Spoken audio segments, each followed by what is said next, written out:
tout le monde! Baby, I know you like that. Cause I know you are addicted to me. Cause I'm your addiction. J'espère que vous allez bien. Moi ça va. Aujourd'hui, je vous retrouve avec une petite vidéo pour retracer le parcours de J.K. Rowling, la très célèbre romancière qui est connue notamment pour avoir créé la saga Harry Potter. Je pense que tout le monde connaît. D'ailleurs, n'hésitez pas à me dire d'ores et déjà si vous aimez Harry Potter. Moi, faut avouer que les livres, je les ai pas lus. Et les films, je les ai vus pour la première fois cette année. Parce que j'ai joué au jeu Hogwarts Legacy, qui m'a beaucoup plu. J'ai pris beaucoup de plaisir à jouer à ce jeu. Et du coup, suite à ça, j'avais envie de me pencher un petit peu plus sur cet univers et regarder les films que je n'avais jamais vus. Et n'attrapez pas ma veste, mais... Bof, j'ai trouvé ça un peu long. C'était bien, j'ai passé quand même de bons moments à regarder ça, mais c'était long, enfin je sais pas. Bref, voilà, voici mon avis. N'hésitez pas à me donner votre avis. Et avant que la vidéo commence, n'hésitez pas à vous abonner pour me donner un petit peu de force. Je vous laisse avec la suite de la vidéo. J.K. Rowling, de son vrai nom Joanne Rowling, est née le 31 juillet 1965 à Yates, près de Bristol en Angleterre. Elle vient d'une famille de classe moyenne. Ses parents, Anne et Peter James Rowling, se sont rencontrés l'année précédant sa naissance dans un train depuis la gare de King's Cross à Londres. Le jeune couple, les parents de J.K., se sont installés dans une maison de campagne à Yates, pour élever le bébé qu'ils attendaient, donc J.K. Joanne. 2 ans après la naissance de J.K., est née sa petite sœur Diane en juin 1967. En 1969, quand J.K. a 4 ans, la petite famille Rowling déménage. Ils s'installent à Winterbourne, dans le Gloucestershire. Je sais pas si je prononce bien. Les Rowling avaient des voisins qui avait comme nom de famille Potter, et c'est un nom que J.K. affectionnait particulièrement. Elle trouvait ce nom très beau. Et les deux sœurs Joanne, J.K. et Diane jouaient souvent avec les enfants de cette famille Potter. La mère de J.K.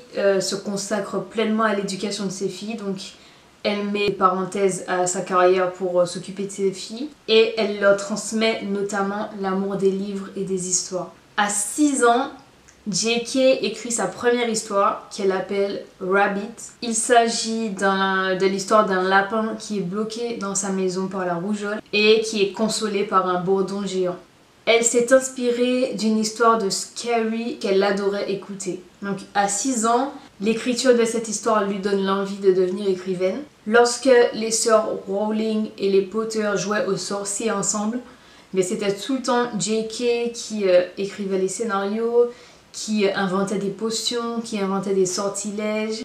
À ce moment-là, son directeur d'école, qui était Alfred Dunn, a inspiré le personnage d'Albus Dumbledore. En 1974, lorsque J.K. a eu 9 ans, la petite famille a déménagé et s'est installée à Touch Hill. Ce déménagement coïncide malheureusement avec la mort de la grand-mère de J.K. qui s'appelait Kathleen. C'est cette initiale qui a inspiré J.K., donc son K, le K de J.K. dans son pseudonyme d'écrivaine. J.K. veut dire Joanne Kathleen Rowling.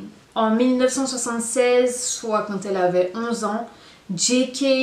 écrit une nouvelle histoire qui s'appelle Les 7 diamants maudits. Elle raconte l'histoire de 7 diamants maudits et des déboires de leurs possesseurs. Et cette histoire rend hommage à l'écrivaine Edith Nesbit qu'elle affectionnait particulièrement. Cette même année, elle intègre le Wydeen School and College à Sedbury où sa mère travaille également. Elle est décrite à ce moment-là par ses professeurs comme étant discrète, observatrice, astucieuse, créative et intelligente. Et aussi qu'elle était beaucoup plus à l'aise à l'écrit, elle excellait à l'écrit et elle était beaucoup moins à l'aise à l'oral. En 1980, ça fut une année difficile pour la famille Rowling, parce qu'il découvre que la mère Anne souffre d'une maladie qui est la sclérose en plaques. J.K. avait à ce moment-là 15 ans et à ce moment-là, Anne, la mère de J.K., a dû abandonner son travail. Et du coup, à ce moment-là, la vie familiale de J.K. a été compliquée entre la maladie de sa mère, dont l'état se dégradait petit à petit, ainsi que les relations tendues avec son père. J.K. déclare avoir eu une adolescence assez difficile et s'est décrite comme ayant un trouble obsessionnel compulsif sévère à ce moment-là. À ce moment-là, elle a commencé à fumer, elle s'est intéressée au rock alternatif et a changé de style, notamment de l'eyeliner noir de Siouxsie Xiu. Suite à toutes ces pressions à la maison, du coup J.K. a décidé de mettre plus d'énergie et d'attention dans son travail scolaire. Lors de sa dernière année au Wayidin, j'espère que je prononce bien, elle s'est davantage ouverte aux autres et elle a fait la connaissance de Sean Harris, qui deviendra par la suite son meilleur ami et avec qui elle passera énormément de temps pour fuir les tensions de sa maison. C'est à son meilleur ami Sean Harris qu'elle a confié pour la première fois vouloir devenir écrivaine, et son meilleur ami Sean a inspiré le personnage de Ron Weasley.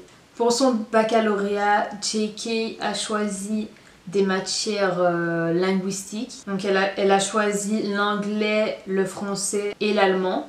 Et elle obtient de très bons résultats à ses examens finaux, 2A et 1B.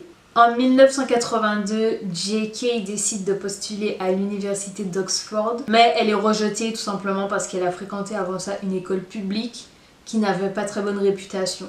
Heureusement, elle a été acceptée à l'université d'Exeter, près de la côte sud de l'Angleterre, où elle a perfectionné son français et a étudié la littérature antique, influencée par ses parents qui la souhaitaient bilingue afin d'avoir plus de perspectives d'emploi. Elle a été décrite comme étant une étudiante moyenne à Exeter et elle a plutôt donné la priorité à ce moment-là à sa vie sociale plutôt qu'à sa vie d'étudiante.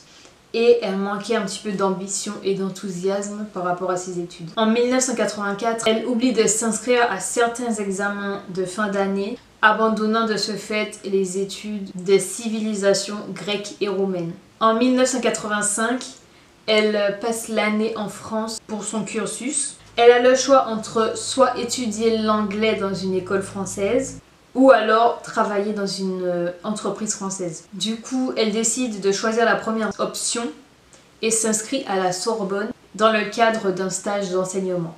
Elle retourne ensuite à Exeter pour y faire sa dernière année et elle passe énormément de temps dans la bibliothèque de son campus, non pas pour étudier, mais tout simplement pour son amour de la lecture. Elle y découvre notamment l'univers de Tolkien avec Le Seigneur des Anneaux.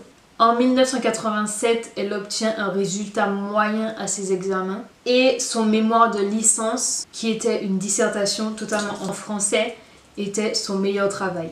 Après l'université, elle décide de déménager dans un appartement à Clapham Junction, au sud-ouest de Londres, avec des amis et décide de suivre des cours pour devenir secrétaire bilingue.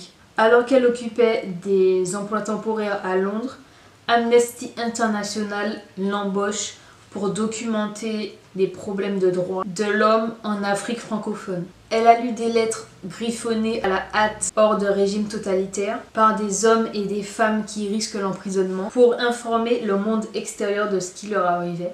Elle a confié qu'il s'agissait d'une des expériences les plus inspirantes de sa vie. Elle a commencé à écrire des romans tout en étant intérimaire, même si ces romans n'ont jamais été publiés. En 1990, elle travaille à la Chambre du commerce de Manchester en tant que secrétaire et décide de déménager dans cette ville avec son petit ami de l'époque. À un moment, elle était dans un train retardé de 4 heures de Manchester à Londres. Les personnages de Harry Potter, Ron Weasley et Hermione Granger lui sont clairement venus à l'esprit. Elle a eu un pic une ampoule qui s'est allumée dans sa tête à ce moment-là. Dans le train, malheureusement, elle n'avait pas de quoi écrire. Du coup, elle a passé tout le reste de son trajet à imaginer les personnages, imaginer leurs histoires et imaginer d'autres personnages comme les fantômes de l'école. J.K. déménage à Manchester en novembre 1990. Elle décrit son passage à Manchester comme une année de misère parce qu'elle enchaînait les petits boulots. Le 30 décembre 1990, malheureusement, la mère de J.K., Anne, décède déçue de sa maladie, de sclérose en plaques. Et il faut savoir qu'à cette époque-là, elle avait déjà commencé à écrire Harry Potter et elle n'en avait jamais parlé à sa mère. La mort de sa mère a fortement impacté son écriture. Elle a dit plus tard que le miroir du Reset concernait la mort de sa mère et a noté un parallélisme évident entre Harry confronté à sa propre mortalité et sa vie. La douleur de la perte de sa mère a été aggravée à un moment où les effets personnels qu'elle lui avait laissés ont été volés. Suite à une rupture et un licenciement, J.K. s'est décrite comme étant dans un état de combat et de fuite. Ensuite, une annonce dans The Guardian l'a amenée à déménager à Porto, au Portugal, en novembre 1991 pour donner des cours du soir en anglais et elle continuait à écrire pendant la journée. 5 mois après son arrivée à Porto, elle rencontre dans un bar un journaliste de télévision portugaise qui s'appelle Jorge Arantes. J.K. se marie avec ce Jorge en octobre 1992 et elle donne naissance à sa fille Jessica le 27 juillet 1993 au Portugal. À cette époque-là, elle avait terminé les 3 premiers chapitres de Harry Potter et la pierre philosophale. Malheureusement, J.K. subit un mariage très difficile car elle subit des violences domestiques de la part de son mari Jorge Arantes. Elle décrit elle-même son mariage avec ce Jorge comme étant court et catastrophique. Elle n'était même pas autorisée à avoir les clés de sa maison et Jorge utilisait son manuscrit comme otage. Ils se séparent le 17 novembre 1993 après que Jorge mette J.K. à la porte. Elle est ensuite revenue avec la police afin de récupérer sa fille Jessica et elle s'est cachée au Portugal pendant 2 semaines avant de repartir. Elle repart donc avec sa fille à Édimbourg en Écosse chez sa sœur Diane. Elle est allée chez sa sœur au lieu d'aller chez son père car à ce moment-là les relations avec son père étaient très mauvaises, notamment parce que celui-ci, 2 ans après la mort de leur mère Anne, a décidé de se marier et de s'installer avec sa secrétaire. À ce moment-là, J.K. avait très peu de revenus. Elle a décidé de quitter la maison de sa sœur parce que celle-ci venait de se marier et a déménagé dans un appartement infesté de souris. Et du coup, 7 ans après avoir obtenu son diplôme, elle considérait sa vie comme un échec total. Elle avait un mariage échoué, un mariage catastrophique, elle n'avait pas d'emploi et elle avait une enfant à charge. Mais plus tard, elle a décrit ce moment comme étant libérant pour pouvoir se consacrer pleinement à l'écriture. En mars 1994, George arrive en Écosse, donc l'ex-mari violent de J.K. Il arrive et se met à la recherche de J.K. et de Jessica. Le 15 mars 1994, J.K. demande une injonction d'éloignement contre George. Cette injonction lui est accordée et George retourne du coup au Portugal. À ce moment-là, la descente aux enfers de J.K. continue. Elle tombe dans une dépression. Elle envisage même le suicide. Elle décide de demander de l'aide médicale. Cet état et cette maladie, cette dépression lui ont inspiré notamment les personnages des détraqueurs. Après 9 mois de thérapie, sa santé mentale commence à s'améliorer. Elle demande le divorce en août 1994.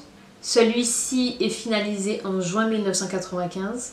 Elle voulait terminer son livre avant de s'inscrire en cours de formation d'enseignement, craignant qu'elle ne puisse pas le terminer quand elle commencera cette formation.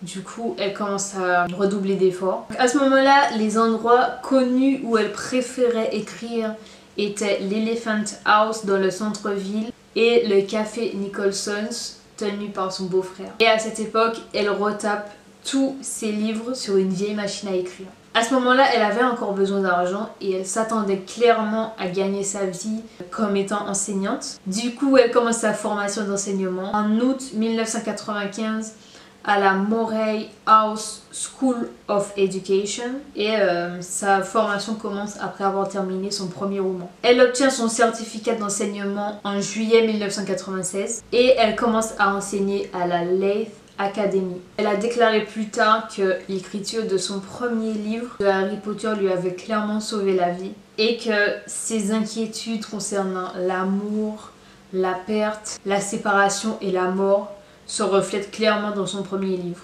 Elle envoie les 3 premiers chapitres de Harry Potter à l'école des sorciers à un agent qui les lui retourne aussitôt. Lui, il doit bien s'en mordre les doigts. Du coup, elle envoie tout ça à un deuxième agent qui s'appelle Christopher Little. Et il est tout de suite intéressé et il demande à J.K. de lui envoyer la suite pour qu'il puisse les faire publier. Ces manuscrits ont été ensuite soumis à 12 éditeurs qui les ont tous refusés. Eux aussi doivent bien s'en mordre les doigts. Du coup, Barry Cunningham, qui dirigeait le département de littérature pour enfants à Bloomsbury Publishing, l'a acheté. Après que Nigel Newton, qui dirigeait Bloomsbury à l'époque, a vu sa fille de 8 ans terminer un chapitre et vouloir continuer à lire. Harry Potter à l'école des sorciers est finalement publié le 26 juin 1997 et à cette époque-là il n'y avait pas beaucoup de ventes. 1000 exemplaires vendus dont 500 exemplaires destinés à des bibliothèques. C'est à ce moment-là que son agent Christopher Little craigne que les jeunes garçons dont ces livres Harry Potter sont la cible rechignent à acheter des livres écrits par une femme. Du coup, il suggère à J.K. de changer son prénom et de le remplacer par des doubles initiales, du coup J.K. C'est là qu'elle choisit le cas de sa grand-mère Kathleen.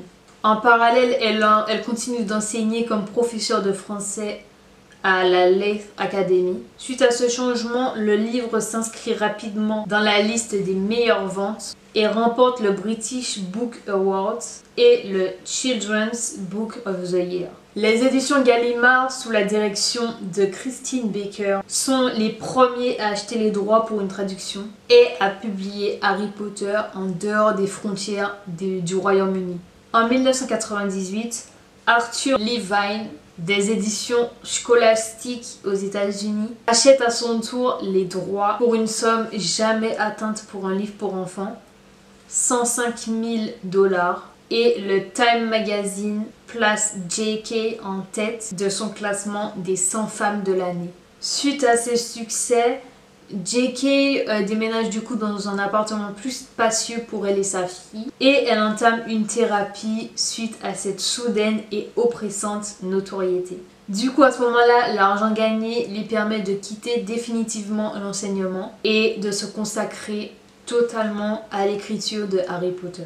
Elle réalise donc son rêve d'être écrivaine à temps complet. Elle devient millionnaire en juin 1999 entre la publication du tome 2 et 3. Elle refuse dans un premier temps les nombreuses propositions d'adaptation cinématographique de ses romans et même celles de la Warner Bros. Mais après avoir vu les adaptations de Jardin secret et La Petite Princesse qu'elle trouve particulièrement réussies et fidèles, elle décide de faire confiance à la Warner Bros. En 2001, l'année de sortie de l'adaptation de Harry Potter à l'école des sorciers, au cinéma, elle épouse le médecin Neil Michael Murray en Écosse en petit comité. Elle met au monde son fils David en 2003 et sa deuxième fille Mackenzie en 2005. Concernant ses romans, les 7 romans Harry Potter se vendent à plus de 450 millions d'exemplaires au total. En 2008, elle se retrouve à la tête d'une fortune estimée à 560 millions de livres, soit environ 590 millions d'euros. À cette époque-là, elle a davantage de fortune que la reine Elisabeth II. Et elle est aussi à la tête d'un empire commercial hollywoodien, entraînant des records cinématographiques au box-office. En octobre 2010, elle est nommée femme la plus influente de Grande-Bretagne par les magazines. En dépit de son succès, elle mène une vie paisible dans le Perthshire et elle ne donne que peu d'interviews. Après 16 ans de collaboration, elle décide de se séparer de son agent Christopher Little en juillet 2011 et elle décide de changer d'agence. Elle met également un terme avec sa collaboration avec Gallimard pour ses éditions en français et décide de se tourner vers Grasset. Le 27 novembre 2012, elle sort un nouveau livre, cette fois-ci destiné aux adultes, appelé Une place à prendre. Le livre se vend à plus d'1 million d'exemplaires dans le monde entier durant les 3 premières semaines de sortie, mais son accueil reste mitigé. Ce roman est adapté en une mini-série télévisée par la BBC dans laquelle J.K. occupe la place de productrice exécutive. Sous le pseudonyme de Robert Galbraith, J.K. écrit un roman policier en 2013 qui s'appelle L'appel du coucou.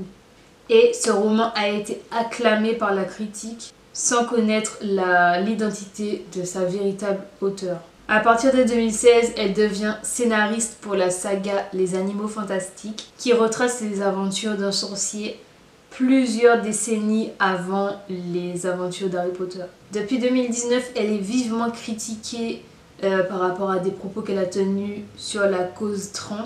Elle est sujette à une sorte de cancel culture de la part de beaucoup de fans d'Harry Potter, surtout en 2022. En mai 2020, le conte de fées pour enfants de J.K. Rowling qui s'appelle Licabog a été sérialisé gratuitement en ligne pour les enfants durant la pandémie de Covid-19 à l'été 2020. Et elle est maintenant publiée sous la forme d'un livre illustré par des enfants. Et ses redevances vont à des organisations caritatives soutenant les groupes vulnérables touchés par la pandémie. Son dernier roman pour enfants qui s'appelle Jack et la grande aventure du cochon de Noël est une histoire autonome sur l'amour d'un garçon pour sa chose la plus précieuse et jusqu'où il ira pour la trouver. Et ce roman pour enfants est disponible depuis 2021. J.K. possède et soutient plusieurs organisations caritatives et fait régulièrement des dons.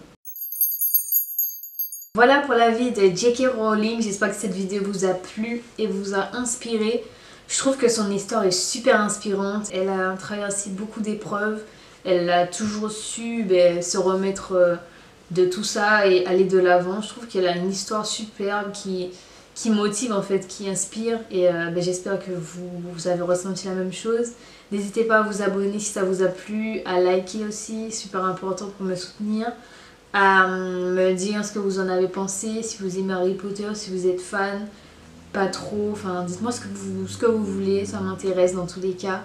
Merci beaucoup d'avoir regardé ma vidéo et d'être arrivé jusque là. Je vous dis à la prochaine vidéo, bisous.